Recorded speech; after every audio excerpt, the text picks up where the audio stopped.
It is a secret. I don't share it with people.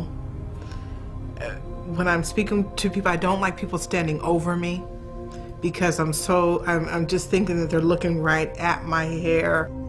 It hurts when I put my head on the pillow. And it hurts emotionally to know that you're going to lose your hair, that you won't look the same, that professionally you'll be looked at differently. Initially when I found out, I was a little shocked because no one I knew had these symptoms. So I didn't know what was going on. At first, when I noticed it, it was more like razor bumps. So I applied some ointment, it kind of went away.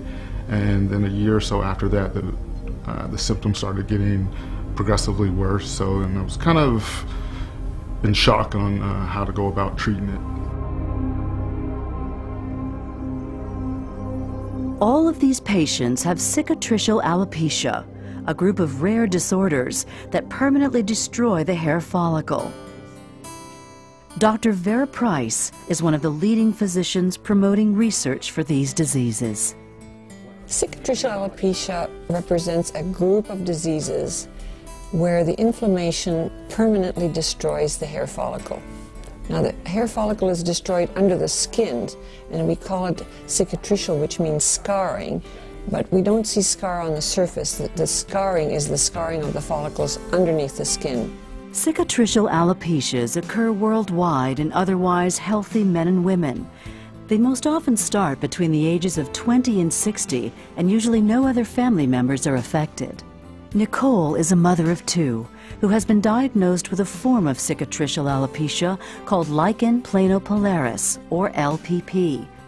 For 9 years, she had severe itching, pain, and tenderness on the top of her head and was treated as having a fungal infection until she found a doctor who knew what it was.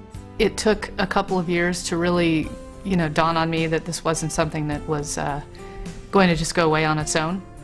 I saw numerous dermatologists, so I did have periods where it calmed down somewhat, but it really, a lot of the time, was angry enough that it was, pussy, crusty, scabby. It was always very painful. I would hit my head and, cry because it was so sensitive. I had seen a homeopath for years for other things, and we had worked on it, kind of off and on. And eventually she finally said, this is something that you need to take care of because it's taxing your system, and I'm going to find out who you need to see. And that's when I met Dr. Vera Price. Dr. Price continues to see Nicole and other patients affected by cicatricial alopecia. Knowing how little was known about this complex group of diseases, Dr. Price and her patient Sheila Belkin began a grassroots effort and co-founded CARF, the Cicatricial Alopecia Research Foundation. CARF is the only voice for patients with cicatricial alopecia where we provide education and support. We have a great website. We can find frequently asked questions that patients have with the most up-to-date information and announcements of patient conferences and other activities and ways of people becoming involved. The website is also very educational for physicians who are seeing these diseases because, as I say, they're so rare that someone may have one patient. So it's an excellent source of information for dermatologists, for other physicians who are treating these conditions, for nurses. Doug Smith works as a construction engineer who is a job foreman and installs traffic and street lights. He also has a form of cicatricial alopecia called lichen planopilaris, or LPP. I went to my MD and they sort of looked at it like it might be shingles and sort of pursued that area. I started having pustules and a lot more itching, and when we got back, he recommended that I go to the Dr. Price. And we went down to see Dr. Price, and by that time I didn't have a lot of pain with it, but the itching was driving me crazy almost, At one point, I was telling my wife, I hadn't even told her this before, that